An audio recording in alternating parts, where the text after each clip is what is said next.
their protein. Anyway, you have to remind them, where are they getting their protein? Well, I eat beef. Well, if you're eating beef that came from a cow, that cow is a vegan.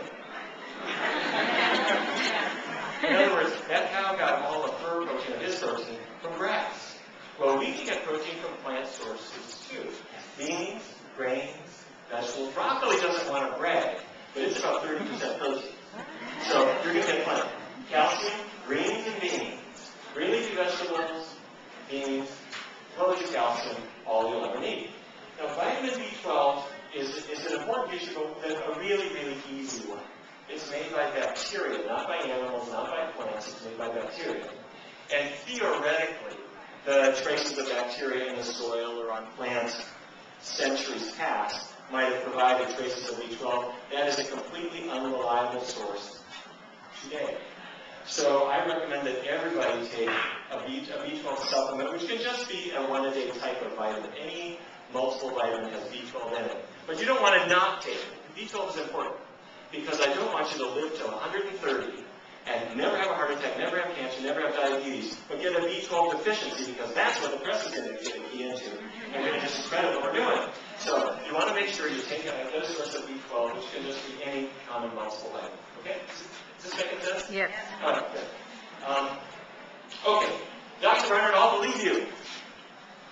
This diet is probably really healthy, but how the heck am I going to start? How do I do this? This is what people will ask you, or what you may be thinking yourself. So what I normally say to people is, don't start a new diet quite yet. You're not ready. We're going to do just a little homework first. So step one is just check out your possibilities. If you never had a vegan breakfast, let's figure one out. So that could mean, it could be, say, a bowl of oatmeal with cinnamon and raisins. Or, there's all kinds of things that you could have. You can make pancakes and waffles, be vegan, or raisin bran cereal with soy milk, rice milk, oat milk, almond milk. You get an armful of them, take them home. The ones you don't like, throw them away. The ones you like, keep them.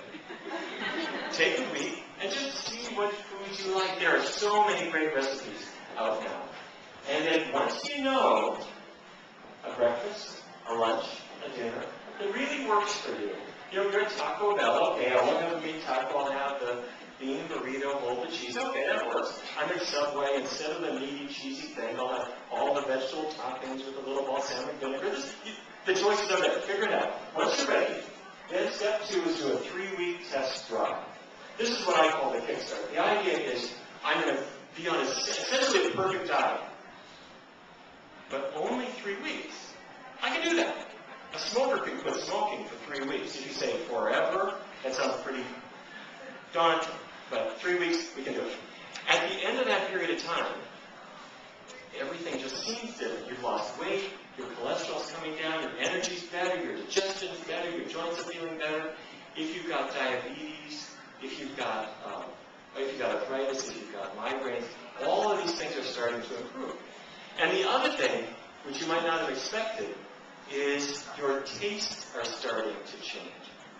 And if you don't believe me, let me ask, how many people in this room ever switched from whole milk to low-fat milk? I did before. Okay. When you did, what was the low-fat milk like at first? Water. Watery? So it didn't even look right. Sort of blue, yeah, exactly. Well then, after about 2 or 3 weeks, what happened? How many of you got used to it? Okay, so you got used to it. Did you ever go back and taste whole milk again? What was that like?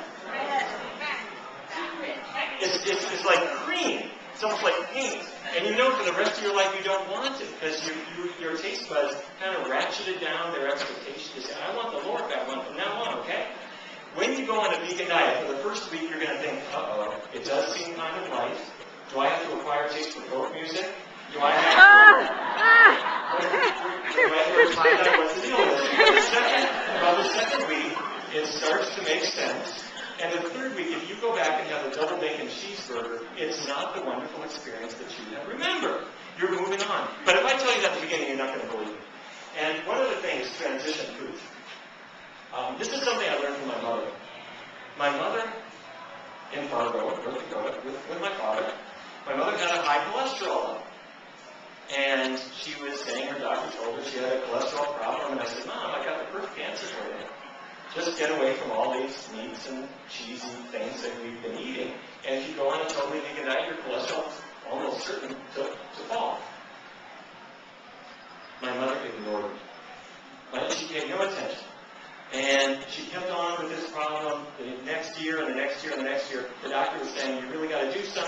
a serious cholesterol problem, and I kept advising her what she should do, but she didn't pay any attention.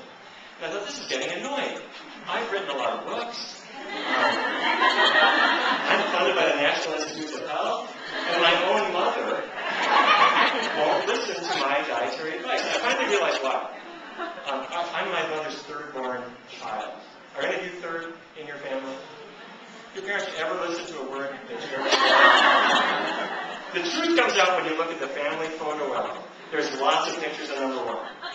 And then there's some pictures of number 2, but to find you gotta look in the index. Now, don't get me wrong, your parents love you, but they know what a dribbling toddler is like. And they're not gonna, you can look your mom in the eye. You can say, Mom, you've got hypercholesterolemia.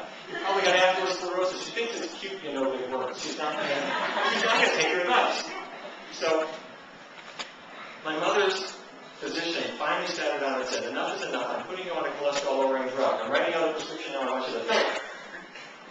She says, okay, I'll do it, but how long do I have to take this medicine for? He said, I don't think you get what I'm saying to you. I want you to take this medicine daily for the rest of your life to control your cholesterol level. She says, what, I got to take this medicine forever for it to be effective? What's that? I don't want to do that. She goes home and she picks up a book I wrote called Food for Life.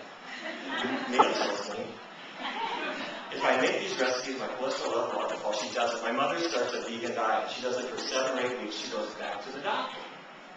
The doctor draws a blood sample, and he comes walking in the room with a lab slip. And he looks at her, and he looks at the slip.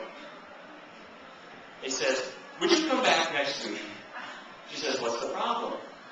Well, there's evidently something wrong with our laboratory because it's just doing a faulty reading. What is it? Her cholesterol had dropped something like 80 points, which she felt was physically not possible. And he wanted her to come back and get retested. She said, wait a minute. If that really is my cholesterol, would I need medicine? And he said, no, that's what I'm trying to explain to you. This is like a teenager's cholesterol level. You wouldn't need drugs, but this is obviously a mistake. Please come back. She says, thank you. Bye. My mother goes on. My mom picks up the phone. She calls me up and says, Neil, why didn't you tell me about this? So, my mother's got religion. She's decided that this vegan diet saves you from medicine. And the whole world needs to know, starting with my father. So, my father grew up in a cattle ranch, as I mentioned, and he's not about to go on this vegan